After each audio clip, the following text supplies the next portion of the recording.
আল্লাহ রাব্বুল আলামিন আমাদের নবীজিকে জিজ্ঞেস করছেন, ও নবীজি, দোস্ত যখন দোস্তের বাড়িতে বেড়াতে যায় কিছু না কিছু নিয়ে যায়, বন্ধু যখন বন্ধুর বাড়িতে বেড়াতে যায় কিছু না কিছু নিয়ে যায়, আপনি যে আমার বন্ধু, আমার বাড়িতে বেড়াতে এসেছেন, আমার জন্য কি নিয়ে এসেছেন? ভাইরা আমার, বন্ধুরা আমার, আমাদের নবী মুহাম্মদুর রাসূলুল্লাহ সাল্লাল্লাহু আলাইহি ওয়াসাল্লাম অত্যন্ত নমনীয় ভাবে ভদ্রচিত ভাষায় জবাব দিলেন, আত-তাহিয়াতু লিল্লাহি ওয়াস-সালাওয়াতু ওয়াত-তাইয়্যিবাত। আমার পবিত্রতা, আমার নামাজ কালাম, আমার তাসবিহ তাহলিল, আমার জিকির আজকার, আমার ইবাদত বন্দেগী যত কিছু আছে সব কিছু আমি গাঁঠুরি দিয়ে আপনার জন্য নিয়ে এসেছি। জোরে বলেন সুবহানাল্লাহ। আমার আল্লাহ নবীর উপরে খুশি হয়ে গেল, দোস্ত আপনার জীবনের সব আপনি আমার জন্য নিয়ে এসেছেন। আল্লাহ পাক এবার বলছে, আসসালামু আলাইকা আইয়ুহান নাবিয়্যু। হে নবী, আপনার উপরে শান্তি বর্ষিত হোক। আমার নবী দেখলেন আল্লাহ পাক শুধু শান্তি আমার উপরে দিল, আমার উম্মত তো বাদ পড়ে গেল, আমার উম্মতের উপরে তো দিল না। এবার আমার নবীজি বলতেছে, আসসালামু আলাইনা ওয়া আলা ইবাদিল্লাহিস সালিহিন। শান্তি আমাদের উপরে এবং আমার নেককার যত বান্দা আছে সমস্ত নেককার বান্দাদের উপরে শান্তি বর্ষিত হোক। জোরে বলেন সুবহানাল্লাহ। আরশ বহনকারী যত ফেরেশতা ছিল, ডানে বামে যত ফেরেশতা ছিল, সমস্ত ফেরেশতারা আশ্চর্যান্বিত হয়ে এবার বলতেছে, আশহাদু আল্লা ইলাহা ইল্লাল্লাহু ওয়া আশহাদু আন্না মুহাম্মাদান আবদুহু ওয়া রাসূলুহু।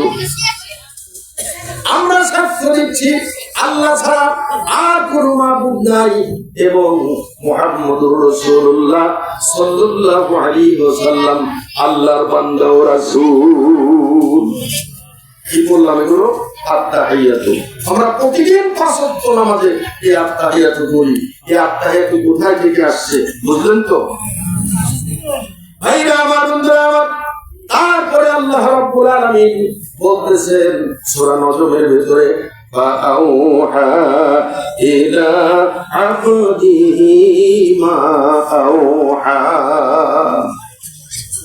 আল্লাহ পাক বলেন তার বান্দার প্রতি যা ওহী করার ছিল, তার বান্দার প্রতি যেটা ওহী করার ছিল আল্লাহ পাক তার উপরে সেটা ওহী করলেন। জিবরাইলের মাধ্যমে নবীজিকে আল্লাহ পাক জানায় দিলেন। আমার বন্ধুগণ, আমার ভাইরা, নবীজি মেরাজের রজনীতে আল্লাহকে দেখেছেন কিনা এটা নিয়ে মতবিরোধ আছে। একদম সাহাবীদের মধ্যে দুইটা মত আছে। একজন সাহাবী বলতেছেন নবীজি আল্লাহকে মেরাজের রজনীতে দেখেছেন, আরেকজন বলতেছে না, নবীজি মেরাজের রাতে আল্লাহকে দেখেননি। না দেখার মধ্যে মা আয়েশাও আছেন। মা আয়েশা সিদ্দিকা রাদিয়াল্লাহু তাআলা আনহা উনি বলেছেন, সহিহ মুসলিম শরীফের মধ্যে হাদিসটা এসেছে, আম্মা জান আয়েশা বলতেছেন, কেউ যদি বলে যে মেরাজের রজনীতে রাসূলুল্লাহ আল্লাহকে দেখেছেন, তাহলে সে আল্লাহ রাব্বুল আলামিনকে জঘন্যতম মিথ্যাবাদী সাব্যস্ত করবে।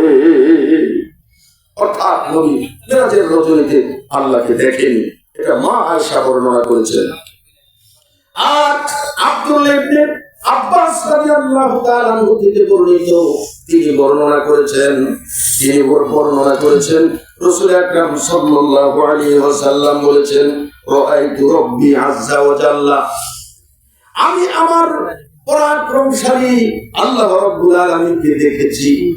আমার বন্ধুগণ, আব্দুল্লাহ ইবনে মাসউদ রাদিয়াল্লাহু তাআলা আনহু থেকে বর্ণিত, তিনি বলেছেন যে রাসূলুল্লাহ সাল্লাল্লাহু আলাইহি ওয়াসাল্লাম অন্তরের অনুভূতির মাধ্যমে আল্লাহকে দেখেছেন, স্বচক্ষে সরাসরি আল্লাহকে নবীজি দেখেন নাই। আমার ভাইরা, এই দেখা নিয়ে আমরা ঝগড়া করব না।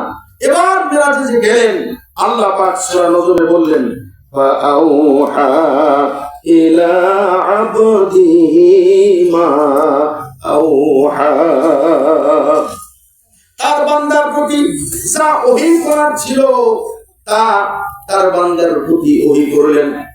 এই যে যা ওহী করার ছিল, অর্থাৎ যেটা দেওয়ার জন্য আল্লাহ পাক নবীজিকে এত কষ্ট করে জিবরাইল মিকাইলের মাধ্যমে সেই কাবা শরীফের হাতিম থেকে নবীজিকে শক্ত আকাশ পাড়ি দিয়ে আল্লাহ পাকের আরশে আজিম পর্যন্ত নিয়ে গেলেন, কি দেওয়ার জন্য?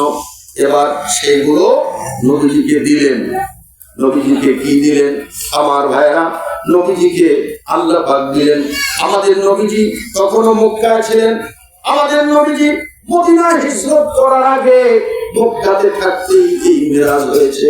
তখনও নামাজ ফরজ হয়নি, নামাজ ফরজ হয়েছে মিরাজের রজনীতে। আমার বন্ধুগণ, মদিনায় হিজরতের আগে এই মিরাজ সংঘটিত হয়েছে।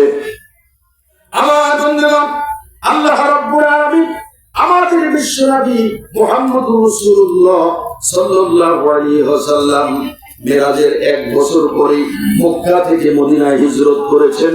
আর মদিনায় হিজরত করে যাওয়ার পর মদিনাতে আল্লাহর রাসূল একটা ইসলামী রাষ্ট্র কায়েম করেছিলেন। কথা বলেন ঠিক কিনা? ইসলামী শাসন ব্যবস্থা কায়েম করেছিলেন। এখন নবীজি মক্কা থেকে মদিনায় হিজরত করবেন। হিজরত করার পর সেখানে যে একটা ইসলামী রাষ্ট্র কায়েম করবেন, সেই ইসলামী রাষ্ট্রের গঠনতন্ত্র কি হবে, সেই ইসলামী রাষ্ট্রে কি কি আইন পাশ করা লাগবে, এগুলো যদি আমার নবীজিকে আমি জানাই না দেই, তাহলে নবী কিভাবে ইসলামী রাষ্ট্র কায়েম করবে, সেই ইসলামী রাষ্ট্রের গঠনতন্ত্র কি হবে? আল্লাহ পাক সেই গঠনতন্ত্র এই মিরাজের রজনীতে দিয়ে দিয়েছেন। জোরে বলেন সুবহানাল্লাহ। ইসলামী রাষ্ট্রের গঠনতন্ত্র আল্লাহ পাক সূরা এই বনী ইসরাঈলের মধ্যে নাযিল করে দিয়েছেন। গোটা সূরার তাফসীর তো করা যাবে না।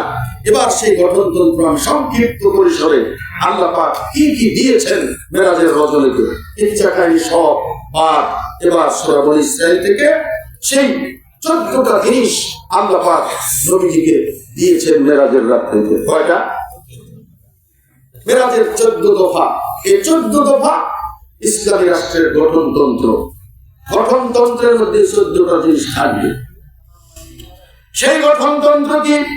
আমার বন্ধুগণ, এই যে ফাআউহা ইলা আবদিহি মা আউহা, তার বান্দার প্রতি যা ওহী করার ছিল, যা জানানোর ছিল, সেটা আল্লাহ পাক তার বান্দাকে জানায় দিয়েছেন। এই আয়াতের তাফসীরে এসেছে। এই আয়াতের তাফসীরে অনেক তাফসীরবিদেরা, তাফসীরকারকেরা এই কথাগুলো উল্লেখ করেছেন। 1 নাম্বার, ইসলামী রাষ্ট্রের গঠনতন্ত্রে থাকতে হবে ওয়াকাদা রাব্বুকা আল্লা তা'বুদু ইল্লা ইয়্যা। তোমাদের জন্য আইন পাশ করা হয়েছে, তোমাদের জন্য আমি আল্লাহর সংবিধানে আইন পাশ করা হয়েছে, তোমরা শুধুমাত্র আল্লাহর গোলামি করবে, আল্লাহর ইবাদত করবে, আল্লাহ ছাড়া অন্য কারো ইবাদত তোমরা করতে পারবে না। ইসলামী রাষ্ট্রের গঠনতন্ত্রে 1 নাম্বার সংবিধান যেটা, সেটা ইসলামী রাষ্ট্রে ইবাদত চলবে কার? আল্লাহ। আল্লাহর ইবাদত করতে হবে, আল্লাহ ব্যতীত অন্য কারো ইবাদত করা যাবে না। সেজদা দিতে হবে শুধুমাত্র আল্লাহকে। না মাজারে গিয়ে সেজদা দিতে হবে? কোথায় সেজদা দিতে হবে? আল্লাহকে সেজদা দিতে হবে। আল্লাহ ব্যতীত কোনো মাজারে গিয়েও সেজদা দেওয়া যাবে না, কোনো ভণ্ড পীরকেও সেজদা দেওয়া যাবে না। কথা বলেন ঠিক কিনা? আমাদের দেশে আছে না কিছু মাজার ভক্ত লোক, মাজারে গিয়ে দেখবেন সেজদায় পড়ে আছে। কথা বলেন ঠিক কিনা? মাজারে গিয়ে ছেলে চা, মাজারে গিয়ে মেয়ে চা, মাজারে গিয়ে রোগ ব্যাধি ভালো হওয়ার জন্য প্রার্থনা করে। আমি আমার ধুলাউড়ি মসজিদে আমি অনেকদিন বলেছি, প্রায় বলি যে দেখেন, যদি আল্লাহর কাছে যাওয়ার জন্য আমরা মাজারে যাই, তাহলে খানজাহান আলীর মাজারে যাওয়া লাগবে কেন? শাহজালালের মাজারে যাওয়া লাগবে কেন? ছোট বাগা মাজারে যাওয়া লাগবে কেন? বিড়াল দহের মাজারে যাওয়া লাগবে কেন? বিড়াল দহে যে আল্লাহ, ধুলাউড়িতেও সেই আল্লাহ, সিলেটে যে আল্লাহ, ধুলাউড়িও সেই আল্লাহ, ছোট বাগাতে যে আল্লাহ, ধুলাউড়িতেও সেই আল্লাহ। কথা বলেন না, আল্লাহ ভিন্ন আছে। যে বাগার আল্লাহর জোর বেশি, ধুলাউড়ির আল্লাহর জোর কম। এই জন্য ধুলাউড়ি মসজিদে সিন্নি না দিয়ে ওই বাগার মসজিদে যায় সিন্নি করতেছে। ধুলাউড়ি মসজিদে সিন্নি না করে বিড়ালদহ মসজিদে গিয়ে সিন্নি খাওয়াচ্ছে। বিড়ালদহ থেকে কি দু চারটে লোক আপনি মারা গেলে জানাজায় আসবে নাকি?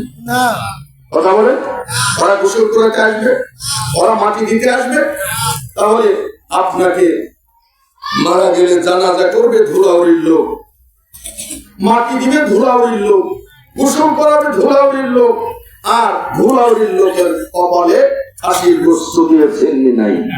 সিন্নি আছে বাগার লোকের, সিন্নি আছে বিড়ালদহ, সিন্নি আছে ওই যে কি দেশিখালি। আমার বন্ধুগণ, এই যে এর দ্বারা কি বুঝাচ্ছে? এর দ্বারা ধুলাউড়ির আল্লাহকে ছোট করা হচ্ছে। কথা বলেন ঠিক কিনা? আল্লাহ যে সব জায়গায় বিরাজমান, আল্লাহ ছোট বাগাতেও আছে, আল্লাহ ধুলাউড়িতেও আছে, আল্লাহ খানজাহান আলীর ওখানেও আছে, আল্লাহ ধুলাউড়ি মসজিদেও আছে। কথা বলেন ঠিক কিনা? আল্লাহ যদি একজনই হয়, তাহলে আপনাকে কেন খাসি গরু বেঁধে নিয়ে আপনার ওই রোগবালাই দূর করার জন্য, সন্তান চাওয়ার জন্য কেন সিলেট যাওয়া লাগবে? কেন তিসিখালি যাওয়া লাগবে? কেন খানজাহান আলীর মাজারে যাওয়া লাগবে? আপনি ধুলাউড়ি বসেই আপনি আল্লাহর কাছে দোয়া করেন। ধুলাউড়ি মসজিদে দু চারবার সিন্নি খাওয়ায় কি ফেল মারিছেন? যে ধুলাউড়ি মসজিদের মানসিক করেছিল, হুজুর কাম হয়নি, তিসিখালি করে যা কাম হয়েছে, এরকম পরীক্ষা করেছে নাকি? তাহলে আল্লাহ যদি একজনই হয়, তাহলে ধুলাউড়িতে আল্লাহর কাছে চাইলেও সে আল্লাহ দিবে। কথা বলেন ঠিক কিনা? আর সেজদা দিতে হবে একমাত্র আল্লাহকে, কোন ভণ্ড পীরকে সেজদা করা জায়েজ নাই। আল্লাহ ব্যতীত পীর কেন, দুনিয়ার কাউকে সেজদা করা জায়েজ নাই। এটা হারাম, হারাম, হারাম। আল্লাহ ব্যতীত অন্য কাউকে সেজদা করলে আপনি কুফরি করলেন, শিরকি করলেন, আর শিরকের গুনাহ আল্লাহ পাক কখনো ক্ষমা করবে না। তাই এটা হলো মেরাজের রাত্রে 1 নম্বর আল্লাহ পাক এটা দিলেন যে নবী, আপনি মদিনা যায় ইসলামী রাষ্ট্র যে কায়েম করবেন, ইসলামী রাষ্ট্রের গঠনতন্ত্রের 1 নম্বর ধারা যে আল্লাহর ইবাদত করতে হবে, আল্লাহ ছাড়া অন্য কারো আইন চলবে না। আইন চলবে কার? তাহলে আল্লাহর আইন দিয়ে আমরা রাষ্ট্র চালাইতে রাজি আছি তো? ভাইরা আমার, বন্ধুরা আমার, 2 নম্বরে